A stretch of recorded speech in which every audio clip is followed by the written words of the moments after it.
On the south, 3 gates. And on the west, 3 gates. Keep going.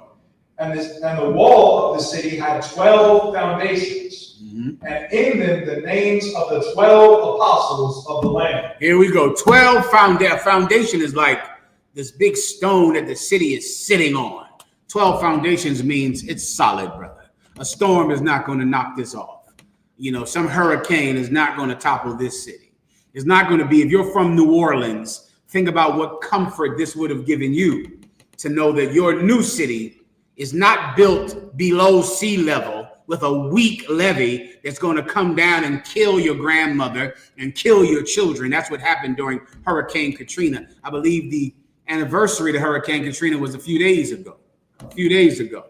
Well, not this city. This city won't be destroyed because of natural disasters. Think about the brothers in Texas and the sisters in Texas that just had to lose their lives because of the weather, because their own government won't do anything to protect them from hurricane season, which comes every goddamn year. But Texas will do nothing about it at all. Nothing. Not in the kingdom of heaven, not in this city. This city is safe from natural disasters. It's sitting on 12 foundations, and each one of those foundations has the name of the 12 apostles. This is a city with a good government, brother. That's the government running the kingdom of heaven. The 12 disciples of Christ. John's name is on one of those pillars. The name of his brother who was killed is on one of those pillars. James is sitting right over there. Imagine seeing that, knowing that your brother was killed. The brother who you came into the truth with. You came into the truth with him as children. Like my Bun's 2 sons. Abun, you have 2 sons right here. Give him a hand. Give Kaparium a hand. And what's the other brother name? And Kabash. They came into the truth together. Well, James and John came into the truth together. And they endured until the end, stood by their king, brother. And his brother was killed. And now in this vision, he sees his brother's name on one of those pillars. His name. He sees Peter's name over there. He remembers Peter. Peter was the eldest among them, who was the most hardcore brother among them. Peter was killed. Peter was dead. He was killed for the word of God. Killed not because he was a terrorist, not because he harmed anyone, because he went out on the street and told people to repent, because Jesus Christ gave his life for them to have a second chance. The religious leaders considered that a threat to their authority, and they had the Romans crucify Peter. Peter's name is on one of those pillars. Think about the comfort that gave him in this prison. His name on one of those pillars. Later, he would die in that same prison. That's your breakdown now. All right. Please, young man. Ven otra vez, please. Otra vez, please. Gracias.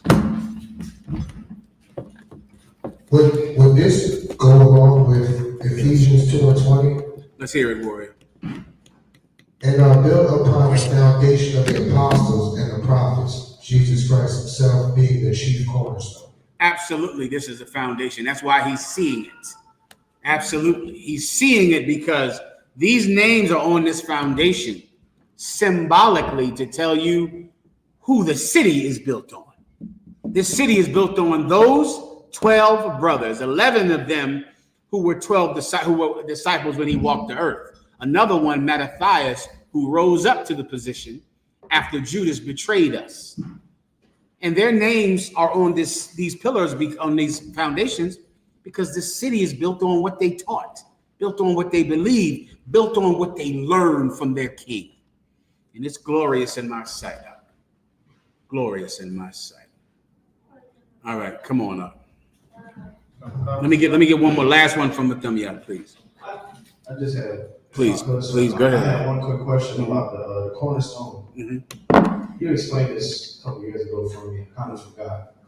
What is the meaning of the cornerstone? If you could break it down. A cornerstone is about give the microphone. A cornerstone is about construction, right? It's like every building that you see out here, these skyscrapers, they all have a cornerstone. It's like a giant stone that's deep, deep, deep in the ground. And it's supporting the weight of the building. So imagine this V. This thing right here would be where the cornerstone is. And all of the weight of the building would be on this cornerstone. It's the old way that they would make buildings more stable, right? The Bible says that Jesus Christ is the chief cornerstone that the builders reject, because this is a construction metaphor. You understand? The metaphor is about construction. Imagine the best cornerstone and you don't like it. You don't want this cornerstone. Well, if you don't like this cornerstone, your building is going to fall, young man. Your building is going to fall because this is the best cornerstone. That is a construction metaphor. You can Google and see images and diagrams of how a cornerstone works to secure and mollify a building. All right, please, a bun. Microphone. I had a side comment here just on the whole MAGA thing and Donald Trump. Mm-hmm. He totally fooled those idiots that had voted for him. I'm reading it out from Twitter. Apparently, he will allow 600,000 Chinese students into the U.S. Remember all that H-1B? We got to get them out. No Mexicans. He rug-pulled them basically. Yeah, of course he's going to allow the Chinese, and I wonder why. Because they're not black and Hispanic. Blacks and Hispanics are the chosen people of God. And if you don't know that, I mean, you got to open up your goddamn eyes. Look at blacks and Hispanics are the champions of civil rights, and blacks and Hispanics are the victims every day of oppression that the Chinese, the East Indians never have to go through, ever. We'll go over this in New York. I'll be teaching a class this Friday in Harlem. In Harlem, I'll be going over all of these things. I'll get deep into Donald Trump, and I will explain why Donald Trump is sending troops to Chicago, to Washington, D.C., and to New York next. Donald Trump said that New York is next. All right, I'll explain this Friday in Harlem. Where are we at, Mahayaman? Sir, just one last question, Bubbles. Please. Can I get I know we can't do dreadlocks. I just want scriptures on it and break down and tell a young brother in the world other than what I know already. No problem. You want to just get precepts talking about combing your hair? That's in the Bible. You also want to get precepts about what locks are.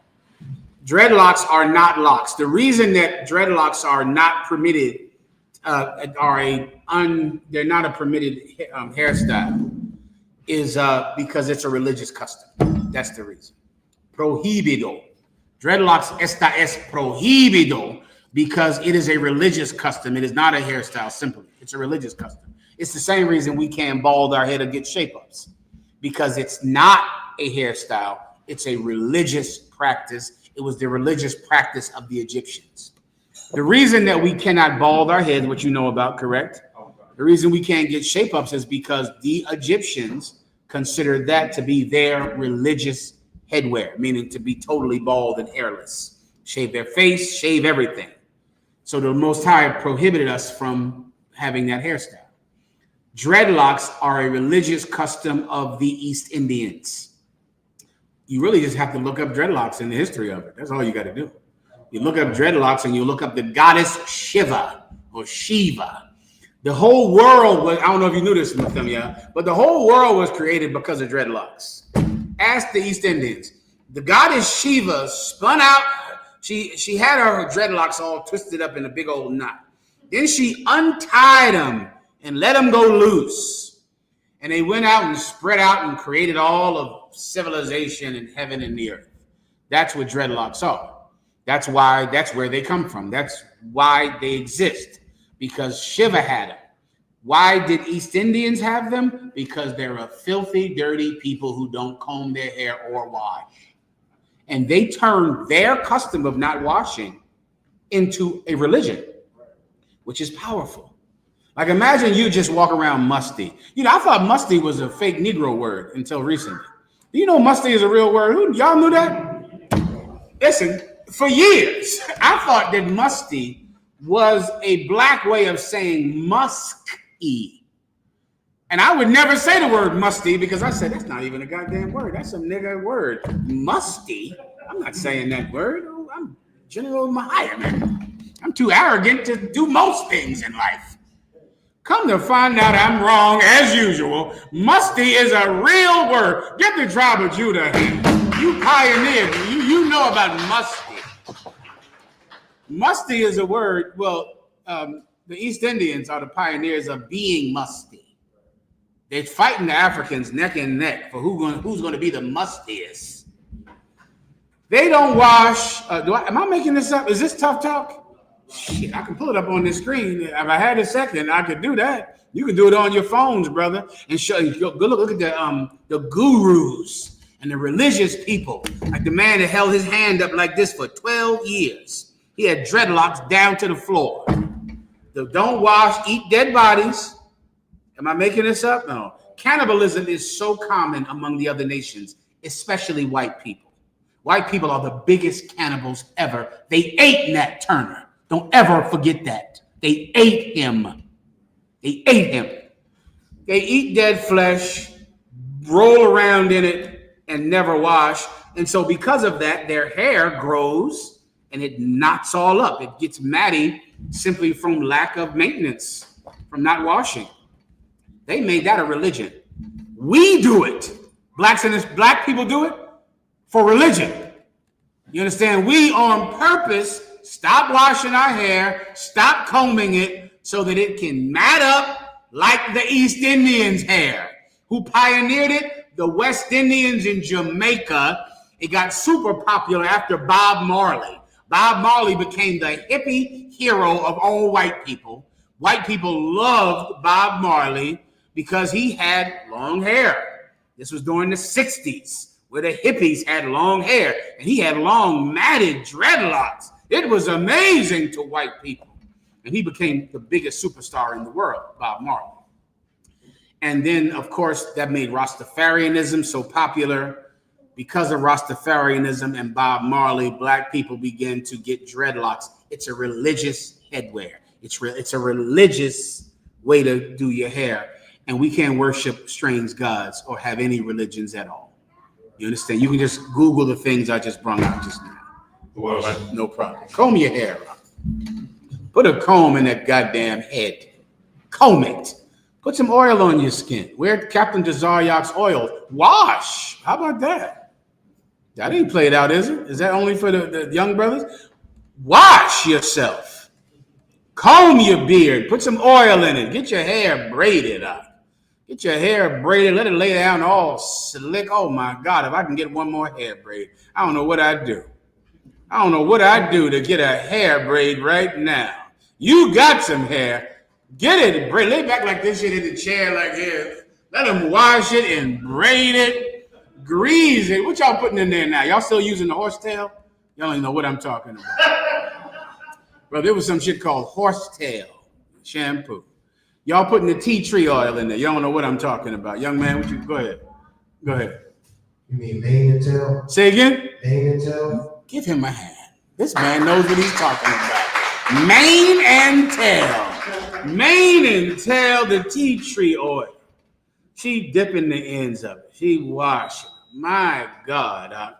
Don't you want that? What do you want to be, a filthy, dirty East Indian? I have to move on. Any other questions online? This is from also Truba Sakarawan. Can you break down Acts chapter 17, verse 24 of Gashal, sir? Please, mucho gusto. Con gusto. This is the book of Acts 17 and verse 24.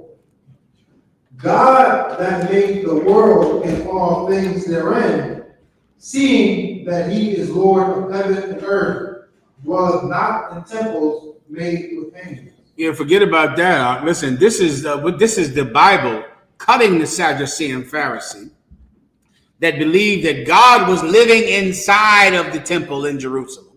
That this was like, where God lived, when it is not. It was made for sacrifices, and that's it. It was not a house for God.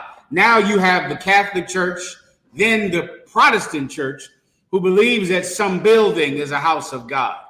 God lives in you. God does not live in some building. Commanding General YAHANNA, Umar Johnson, took him 12 years to still not get a school. Commanding General YAHANNA has, I don't know how many schools all over the goddamn planet. Schools everywhere. everywhere.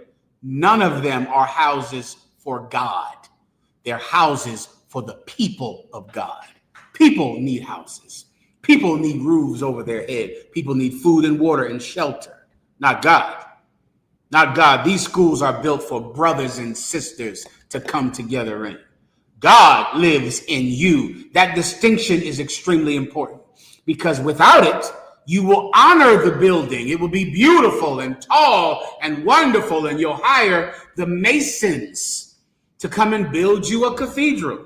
The masons got so rich over saying that they had the only program to build churches that they then turned building churches into a religion, turned that religion into being the first and the greatest and the biggest fraternal organization on the planet Earth. It started off with people who knew how to build cathedrals, stonemasons. They were so popular. They believed that they had the program. They had the, what's that thing on the the mason symbol? I think a compass. They have the compass, the diagram to build God. They formed the Masons Union, which became the Masons Fraternity, and is the biggest and the largest fraternity ever. And it's the father of every white and black fraternity on the planet Earth, because they told people that they built these places. These were houses for God. They would build a statue so that when the rain hit it, the statue would cry. Google this. You could pour water on the back of Mary, and all of a sudden, water would come out of her eyes. They build the cathedral. They build the windows and situate the windows with that compass at the perfect spot, so that at 1 p.m. on Sunday, the light would shine right on the preacher. I mean, and people would stand there and go, "Oh my God, God lives in here." Light coming through the windows, the stained glass windows. That is a magician's trick. It's nothing. They put emphasis on that. The people sitting in those cathedrals were the mafia, child molesters, thieves, oppressors, liars, murderers. They put no emphasis on the man. They put emphasis on the building.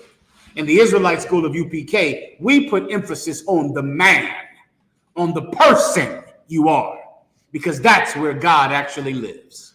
You understand, trooper or officer? My apologies. I believe that's your breakdown, if that was your question. Is there anything else? This is from Kawan YAHANNA. Shalom, Yahweh, Shemel, Salakia, sir, by your mercy and wisdom, if I could get a breakdown on what "and of the rest durst no man join himself to them" means in Acts chapter 5 and verse 13. Absolutely. I'll be honored to help you in any way that I can. Oh, God damn it. I said my chest all out. Mind your business. This button does not work, and I forget every time I wear this stupid shirt. Jesus, you think somebody would sew this button up for me? You think. I got 4 women.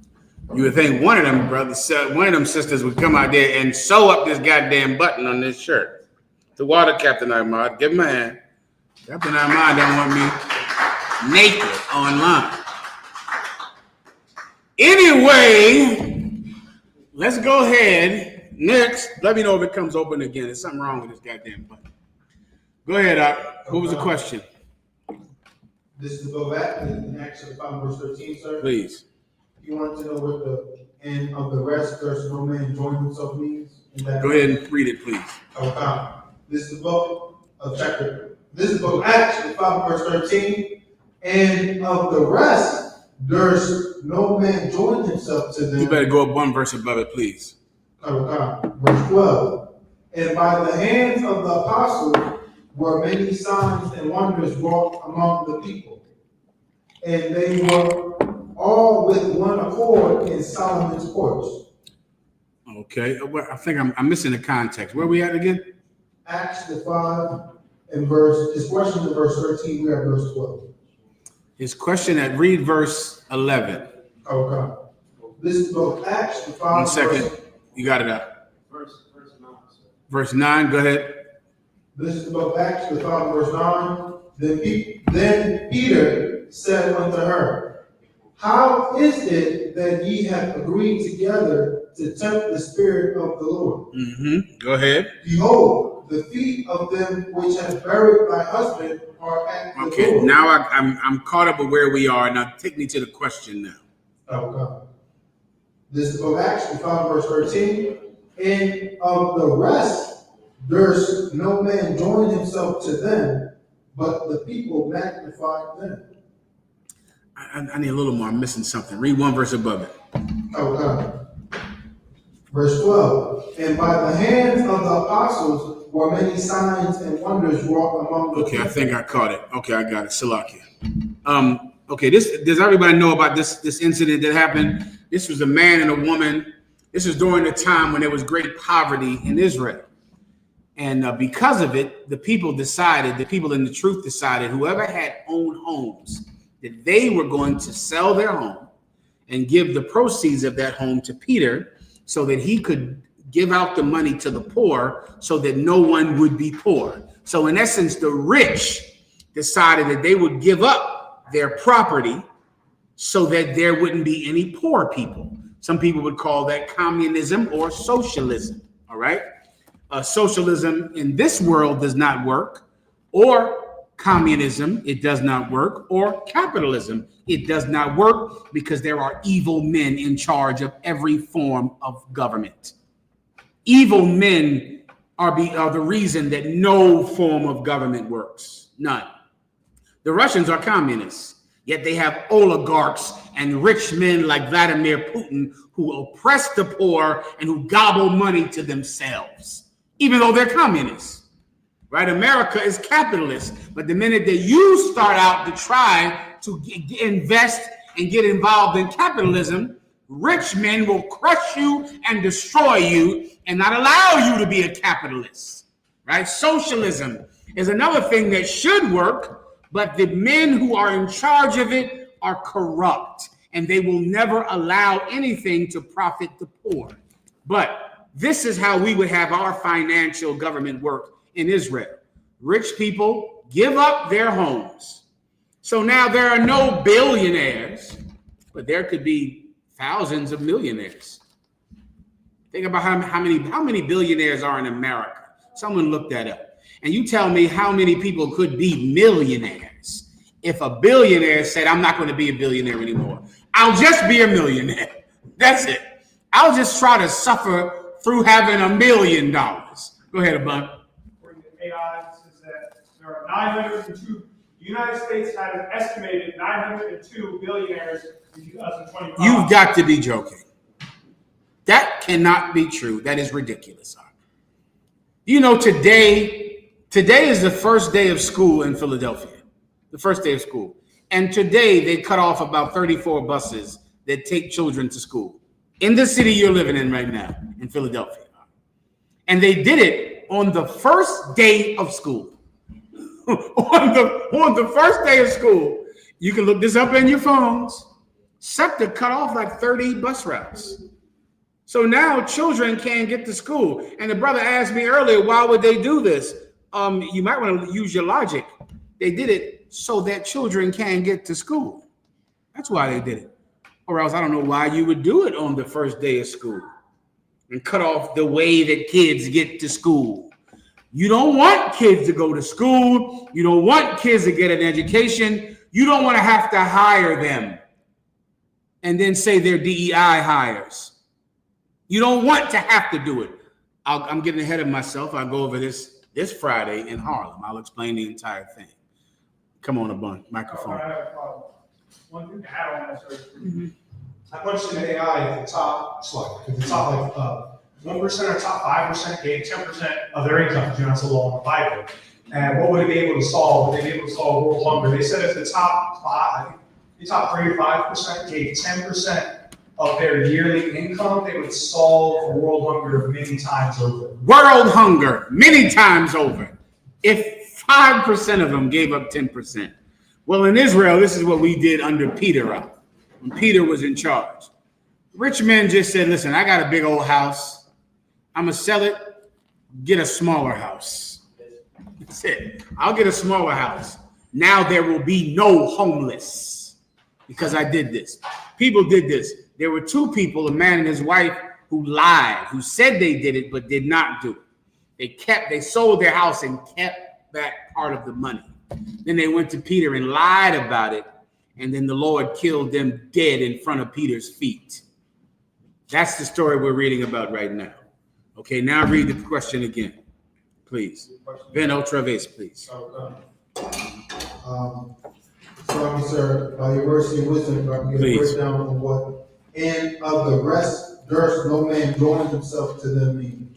After that, when that happened, people were terrified, and no one joined the meeting. No one came into the school. No one joined themselves. They were terrified of them.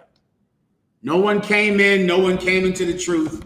They just took care of the people that they had. And this is talking about in Jerusalem. And remember, Peter was in charge of Jerusalem. Paul was in charge of abroad, in charge of all of the cities outside of Jerusalem. All right. This was by the permission of Peter that they would run it like that. And no one joined themselves unto them anymore. But everyone was terrified of them after those two people dropped dead in front of Peter. And that's the point. All right, next. Próximo. This is from Chapter 1, I.S.U.P.K, Louisiana. Slaki, if I could, with your grace, Adonai, Please. get a breakdown of 1 Samuel, chapter 2, verse 31, and verse 32, both can show. Absolutely. Con gusto, anything I can do to help you, I can be honored to do it. All right, go ahead. Tell them where it is again. This is the book of 1 Samuel, chapter 2, verse 31. Behold, the days come that I will cut off thine arm and the arm of thy father's house, that there shall not be an old man in thy house. Verse 32. And thou shalt see an enemy in my habitation, and all the wealth which God shall give Israel, and there shall not be an old man in thine house forever. Keep going. Verse 33. And the man of thine, whom I shall not cut off from mine altar, shall be to consume thine eyes, and to grieve thine heart. And to what thine heart? And to grieve thine heart. Let me explain. This is a curse from God, if I could, saying that the Most High will cut off wisdom out of our people. That's what old men provide. Old men provide wisdom, strategy in the time of war. I'll break it down now, gracias. I'll break it down now from the top, okay? Read it from the top of their question. This is the book of 1 Samuel 2, verse 31. Behold, the days come that I will cut off thine arm. Thine arm. Remember, your arms are for what? Defense, for fighting. So the Most High in this metaphor is saying, I will cut off your arm. Your arm represents your strength. Well, I'm going to cut your arm off. Go ahead. And the arm of thy father's house. And the arm of your father's house, which once again represents your strength. The arm of your father's house. Keep going. That there shall not be an old man in thy house. And if there are no old men in your house, why wouldn't there be old men in your house? Because they die before they get old. They die. Think about what you're living through right now. Many of you live in a community out where there are no old men. They all get killed at 20 years old, 22 years old. I remember a time when I couldn't imagine making it to, what age was it? I'm forgetting now. I think it was 23, 24. 18 for you. That's common. For myself, I want to say it was 23, but I just knew I would not make it to 23. I walked around every day saying, well, 23-year-olds do that? Oh, I ain't gonna never live that long. Oh, they do that when they're 23. Oh, shit, that ain't for me. I ain't got to worry about that because I ain't going to be here when I'm 23. I remember saying it damn near like, every day. When I would read about something like, well, when you're 23, you get this. When you're 24, that's what it was. When you're 24, you get this. When you're 24, I don't give a fuck about none of that. I ain't going to be here when I'm 24 anyway. Right? That's what happens when you're cursed by God. Well, here's the curse. I'm going to cut off your old men where no one is alive In Chicago, they don't have any, old heads or someone that could lead them when they're young. There are no old men in Chicago. There are no old men in North Philly. No old men in Memphis. No old men in Los Angeles. You don't see them. They're not around. The only people you see is young people, because before a man can get old, he's dead. He's in prison. So what does it leave? It leaves young men to have to make decisions for the neighborhood. Young men have to make decisions for their community, and they are not equipped to do that at that age. They cannot do that. Microphone. If I could, sir, like in the recent years, like what you just said was so heavy, because like me being in the school and being able to have that wisdom to give to young brothers out here, like when I talk to them, they listen, and I try to like keep in contact with them as best as I can, and they hit me up, yo, man, like I remember you said this, yo, that was right, Yeah. Like these young guys do want that guidance. They don't really have the direction. They don't have a father. They don't got their mom. The mom don't really know what to do. So like having a brother, especially in the I.S.U.P.K, Forget about it. with some wisdom and guidance on them, they really appreciate it. Give him a hand. What he's saying is the truth, though. A young man he'd listen to a father if he had one. He'd like one. This world is terrible to try to navigate and make decisions about women, about the police, about a job, about money, about your emotions. My God, to try to navigate it will drive a young man crazy. I never understood fake Israelites that would follow some old young, like that old Sakari or these old young Israelite groups. I follow Commanding General YAHANNA. I wonder, who is your chief elder priest? This kid? This kid doesn't know what to do with his butt. He's a kid. El pina en el culo. El pina en el culo. Cabrón. Pinche cabrón. Jesus Christ. Poco madre. This cat doesn't know what to do with his butt. That's who you follow? Shit. All right. This is a perfect precept for the loss of black fathers, the loss of black men. Black men, with gray hair, and, black men who have seen it, been through it. We don't have that. We do in the Israelite school of UPK. But it's one of the curses of our people that we don't have old heads. We don't have brothers who have been around. They're dead or locked up in prison. Microphone. Now you're an old head if you're 35. Ain't that something? Right. Now you're 35. You're a grandpa by then. You pop up at 35. That's a curse, huh? That's a curse, because let me tell you, our enemies, they got 80-year-old men running for president. 80-year-old men who they elect to president because they're going to make America great again. Make America like it was in the past. They were around back then. Yeah, you get the point. Is there anything? Let me know when I need to go upstairs too, all right? Young brother, give the microphone one more time. Go ahead. I just got one question. Obadiah, in Obadiah, verse 18. Is this like foreshadowing what's going on? It seems like it's a foreshadowing of what's going to happen here in terms of how Judah and Ephraim, we still don't really see eye to eye. Yeah. Mm-hmm. So I figure something bad is going to happen that's going to make us come together.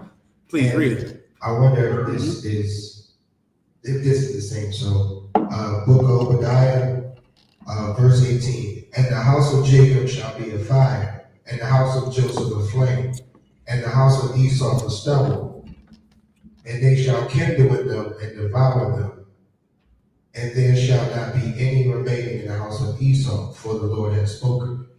Yeah, the young officers will teach you, brother. That's 1 West 101 right there. That's UPK doctrine. what you just read, the coming together of blacks and Hispanics, right? And they shall kindle a fire and burn the house of Esau. That's exactly what that is. You're absolutely correct. Let me get up front. Come on. We got to go. One more question or no? Nakar, come on.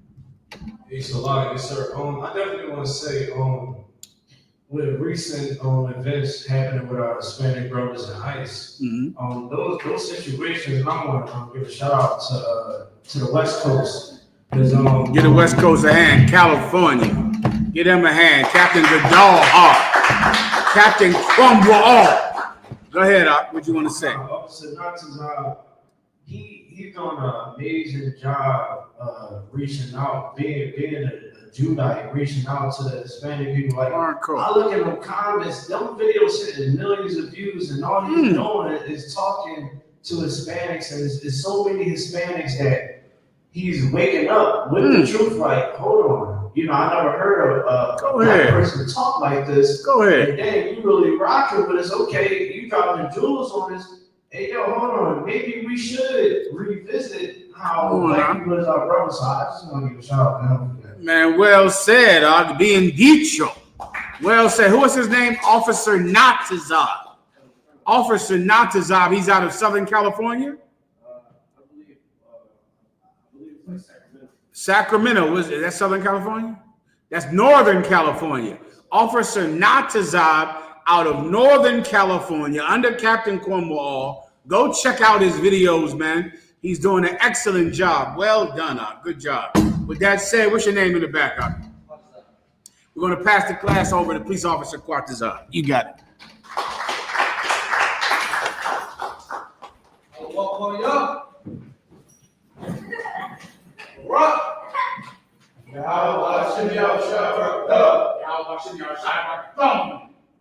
Good job. Good job. All right. He said.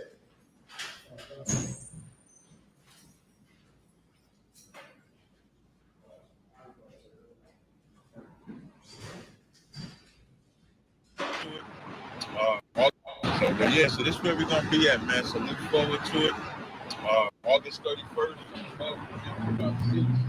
We'll be right out here as we always do. I'm looking forward to everybody come out, man. Tell Shaka to come out. Shaka ain't got me on his head. Yeah, he cut that. He cut that out. I think you made him cut that out. I ain't even gonna take credit.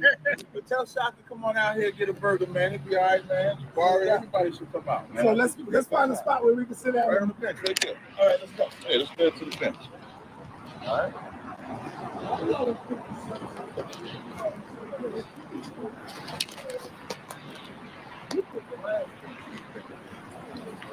That was good.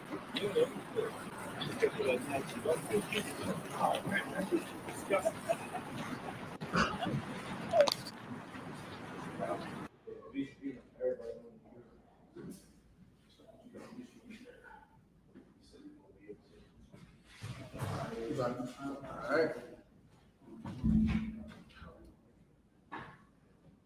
There's I.S.U.P.K security announcements. We have I.S.U.P.K out of 1 West on 25th Street, Harlem, New York, under managing the house.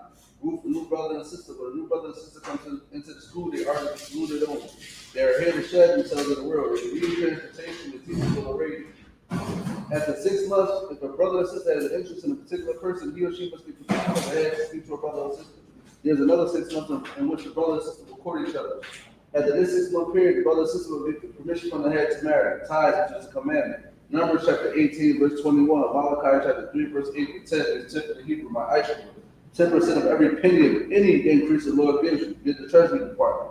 Priest fund. Free will offering for priests, not mandatory. Whatsoever not your light. Upcoming holiday obligations. We got the memorial blower, the trumpets, and that's the first day of the 7th month, which is September 21st. We're going to read up on it. Go to Leviticus chapter 23, verse 24 to 25. And remind Akim, I walked in and checked the bulletin board in the hallway. If anyone wants to be a trooper in the school, start wearing all black, blue shirt, pants, headband, and scarf. With that, imagine. Just brothers. All right, men of Israel, won't get their brothers one courtesy salute. Men of Israel, Ahmad Shabbat. Ahmad. Barak. Yahweh, Shemi, Yahweh, Shabbat. Y'all can the tie hands down, sorry. Brothers and sisters. I'm going to give the sister one courtesy salute. In the Israel, Madam Shabbat. Amadi. Barak. Yahweh Shema, Allah Shem Yom Shah. Guys, with the tie hands down, class dismissed.